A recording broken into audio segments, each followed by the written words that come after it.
Hello and welcome to this episode of All Monsters Go to Space. So a couple of weeks ago I made a video on how popular culture changed the vampire, where I explained how vampires of ancient legend were different to what is generally accepted as a vampire today. I enjoyed this video so much I thought I would expand upon it by covering how vampires have changed within popular culture itself. So let's start somewhat at the beginning with Bram Stoker's novel Dracula, that was written in 1897. Now by this time there have been many books, 14 no less, that were full of stories of vampires.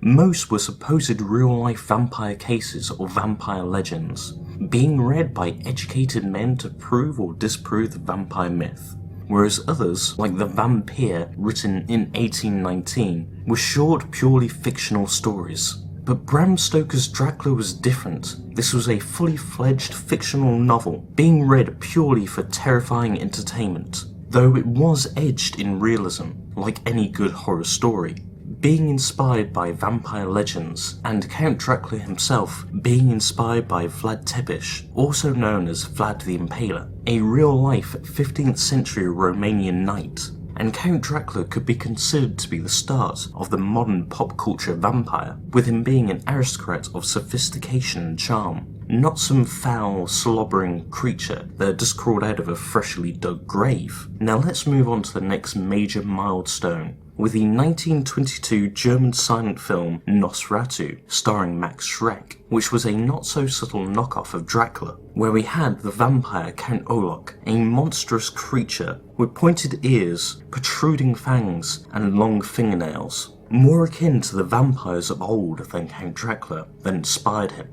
Now of course Dracula did indeed have his own official film adaptation, with Universal Studios' 1931 Dracula, starring Bela Lugosi as Count Dracula himself. This was a sophisticated vampire like the novel, whose pale skin, slicked back black hair and cape, and sophisticated way of dress has become a stereotypical depiction of the Count.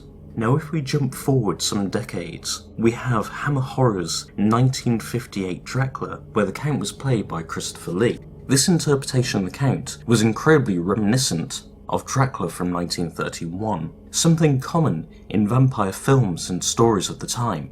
And in the 1979 TV series of Salem's Lot, the vampire Mr. Barlow is a dead ringer for Nosferatu's Count Olaf, even if Mr. Barlow is slightly more monstrous, with blue skin and yellow eyes. However, it should be mentioned, in Stephen King's original novel, Mr. Barlow looked and acted far more like the sophisticated Dracula from Bram Stoker's original work.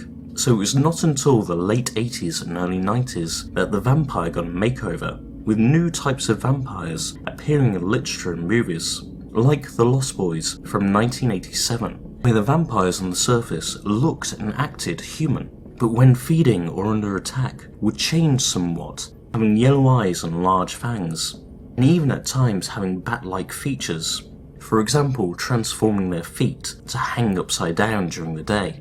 And these were not the only new types of vampires to emerge, as we see in Anne Rice's novel Interview with the Vampire, which was adapted into a movie. Anne Rice's vampires were not monstrous at all, but beautiful beings that were full of sadness for their monstrous existence. It was also at this time that Dracula himself got a makeover, with the 1992 film Bram Stoker's Dracula changing from old to young, with young Dracula looking more like Vlad the Impaler.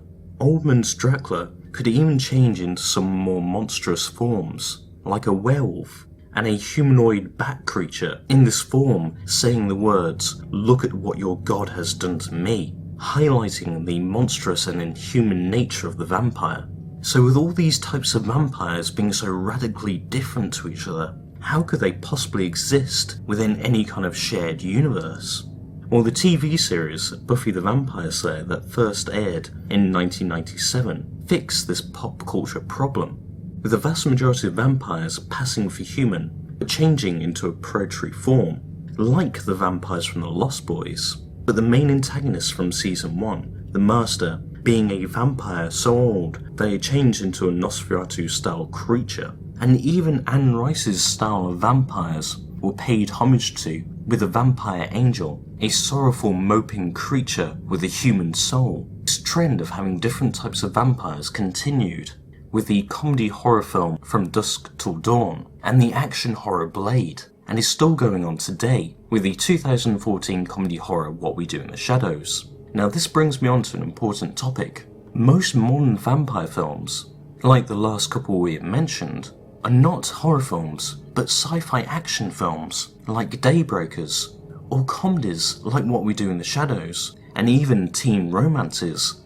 like Twilight from Stephanie Meyer, whose glittering vampires were surely paved the way by Anne Rice's. For me, I would like to see the vampire return to horror, maybe seeing more of the monstrous vampires like the monstrous bats from Daybreakers, or the ravenous split-jawed reapers from Blade 2.